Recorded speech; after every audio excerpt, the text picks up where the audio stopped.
유가 100달러 공포라. 그래서 진짜 센 놈이 옵니다. 제가 놈이라는 표현을 처음 썼네요. 예. 뭐 이것은 놈이라고 욕을 하는 어떤 의미로 받아주지 마시고 그냥 센 놈 할 때 일반 명사로 받아주셨으면 좋겠습니다. 예. 자, 그러면 진짜 어떻게 센 놈이 올까? 한번 봐야 되죠. 뭐 봐야 되죠. 왜 센 놈이 또 뭘지도 봐야 되겠고. 자, 여러분 이거 한번 보세요. 연간 원유 소비량 세계 순위입니다. 대한민국이요. 세계 7위입니다. 대단하죠.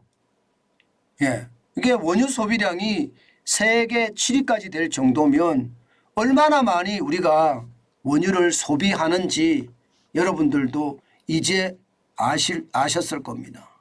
그런데 여러분 전체 한번 양으로 볼까요? 세계 7위인데 어느 정도의 양이냐. 와, 2022년 기준으로요. 10억이에요. 10억.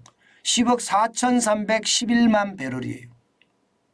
이게 1990년대만 하더라도 3억 8천만 배럴이었거든요. 그러던 것이 1999년에는요. 7억 4천만 배럴로 5년 만에 엄청나게 올라와요. 우리 경제가 그만큼 쭉쭉쭉 성장했다는 뜻이에요. 2000년에는 8억 1천만 배럴이었고요. 그리고 2005년에는 8억 4천만 배럴. 그리고 2015년에는 9억 4천만 배럴로 쭉 올라갔습니다. 그러다가 증가 속도가 2020년에 좀 떨어졌죠.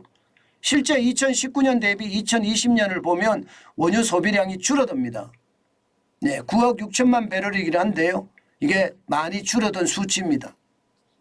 이것을 보면 말입니다. 2022년에 10억 4,311만 배럴이라고 하니까 결국은 말입니다. 2023년에는 11억 배럴이 된다는 뜻이 나요. 11억 배럴. 야, 장난 아니에요. 세계 83개국 중에 7위입니다. 7위. 7위 정도면요. 미국 당연히 1등이겠죠. 중국 2등입니다. 인도 3등입니다. 그 다음에 사우디아라비아, 러시아, 일본 빼고 대한민국이에요. 대단한 소비량이죠. 진짜 장난 아닌 소비량입니다. 대한민국의 소비량이 이렇게까지 많을 줄 아마 대부분이 몰랐을 거예요. 저도 사실 몰랐거든요. 물론 정환진 TV를 보시는 분들은 아시는 분들이 많았겠죠. 근데 일반 국민들이 이거 잘 모른다고요. 자, 원유 소비량이 이렇게 되면 가격 올라가면 어떻게 됩니까? 가격 올라가면 진짜 충격이 됩니다. 지금 현재 말입니다. 9월 27일 현재 93.68달러입니다. 배럴당. 6월 12일에 67.12달러였는데 그때 비하면 39.6%가 올라갔습니다. 26.56달러가 배럴당 올라갔고요. 물론 10월 3일 현재는 89.32달러로 90달러 이하로 떨어졌지만 시장의 예측치는요 계속 올라간다는 거 아닙니까?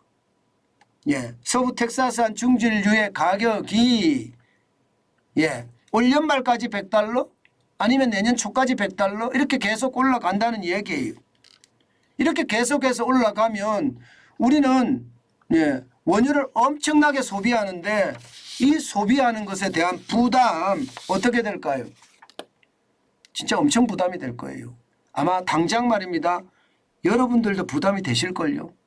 여러분 주차, 차 말입니다. 차에 기름을 넣으려고 그러면 부담되시잖아요. 이제는 가동 넣으려고 그러면 10만 원이 우습게 나오니까요. 저도 저 역시도 마찬가지거든요. 부담이 되거든요. 그런데 기업은 어떻겠습니까? 기업은. 유가가 이렇게 올라가면 기업의 부담감은요. 와우, 그 어느 때보다 심각하다. 저는 그렇게 생각합니다. 왜냐하면요. 이게 그만큼 말입니다. 기업이나 민간 사람들에게 충격을 준다는 뜻이거든요. 먼저 민간을 보면 말입니다. GDP 대비 원유 소비량을 한번 보세요. 우리가 5.7%입니다. 5.7배럴입니다. 5.7배럴이면요. OECD 국가 37개국 중에 1위입니다. GDP 대비 원유 소비량은. 진짜 소비 많이 하죠. 이 수치는요. GDP, OECD는 경제협력개발기구, 쉽게 말하면 선진국 지수라고 이야기하니까 여기서는 1등이고요. 개발도상국인 중국 3.49배럴의 2배. 거의 2배죠. 거의 2배. 예. 브라질 5.87배럴에 지금 거의 맞먹습니다. 거의 맞먹어요. 인도 6.41배럴에 뭐 조금 인도가 많지 이게 뭐 크게 차이가 나지 않습니다. 이런 것을 보면요. 여러분 얼마나 저는 심각한지를 단적으로 보여준다고 생각해요. 원유 소비는 많은데 원유 가격은 계속 올라가고 그럼 결국 말입니다. 여러분 예, 우리한테는요. 이게 그만큼 부담이 될 수밖에 없다는 뜻이에요. 문제는 여러분 기업이잖아요. 기업은 대한민국의 핵심 역량이고 동력입니다. 그런데 기업의 비용이 굉장히 많이 늘어나요. 어느 정도로 늘어나느냐? 이 정도입니다. 정유 같은 경우는요. 예, 국제유가가 100달러가 됐을 때 예, 지금 23.5%가 늘어납니다. 일반적인 원유 단가 70달러에서요. 예, 40%가 가격을 상승한다면 100달러가 됐다는 이야기거든요. 예, 철강은 5.3%가 올라가고요. 예, 화학은 4.8%, 선박도 1.5%고요. 자동차도 1.4%, 건설이 1.2%고요. 심지어 반도체까지도 올라갑니다. 반도체까지도 0.3%가 올라갑니다. 야, 이렇게 올라가면 여러분, 이렇게 올라가면 과연 말입니다. 여러분, 우리 기업들이 버텨낼 수 있을까요? 저는 유가 100달러가 올라갔을 때 우리 기업들한테는요. 저는 충격적인 일이 벌어질 수도 있다고 생각합니다. 충격적인 일이. 안 그래도 말입니다. 최저임금이 올라서 가격 경쟁력이 없잖아요. 네, 최저임금이 올라서. 게다가 주 52시간을 도입함으로써 여러분도 알다시피 비용이 엄청 나가요. 중대재해기업처벌법은요. 이것도 마찬가지거든요. 수많은 규제가 기업의 비용을 늘렸는데 이게 엎친 데 덮친 격 설상가상 유가까지 100달러까지 또 넘어간다는 것. 게다가 평균 100달러까지 넘어간다는 것. 이것은 여러분 엄청난 충격을 줄 수밖에 없다고 생각을 합니다. 그 정도로 말입니다. 예, 저는 상황이 굉장히 나빠진다고 생각을 해요. 그만큼 말입니다. 예, 상황 나빠진다. 그러면 진짜 센 놈이 온다고 했는데 어떤 센 놈이 오느냐? 이제 이것도 확인을 해봐야지요. 예, 진짜 센 놈이 오는데 어떤 센 놈이냐? 여러분 바로 이겁니다. 이거. 국제유가가 연평균 100달러가 되면요. 경제성장률은요. 0.3%포인트가 떨어집니다. 게다가 경상수지는요. 305억 달러가 줄어듭니다. 괜찮을까요? 저는 이것을 보면서요. 아, 이거 큰일 났구나. 이대로 가다가는 진짜 최악의 상태를 맞을 수도 있겠구나.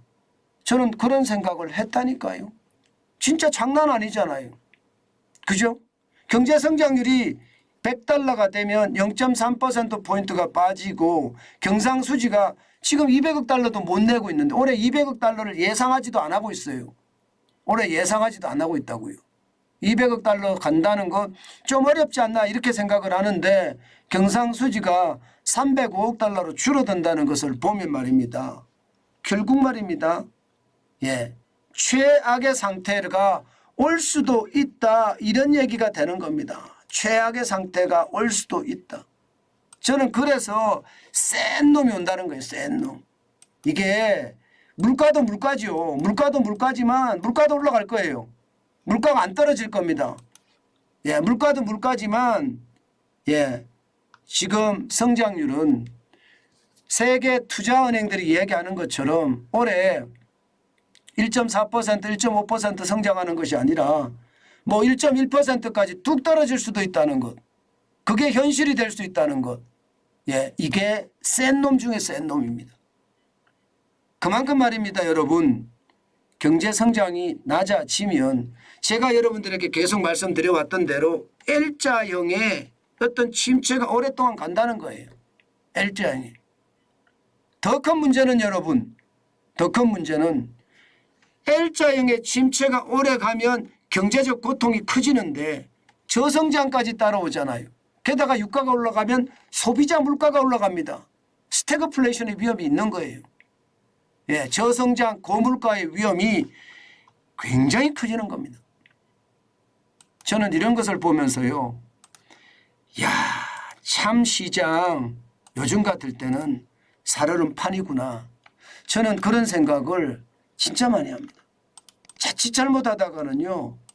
최악의 상태를 맞을 수도 있겠구나. 저는 그런 생각도 요즘은 진짜 많이 해봐요. 워낙 지표들이 좋은 지표들이 안 나와요. 좋은 지표들이 나오면 좋겠는데 생각했던 것보다가 좋은 지표가 안 나옵니다. 그런 것을 보면 말입니다. 앞으로 시장이 얼마나 저는 살얼음판인지를 알 수 있다 이렇게 생각합니다.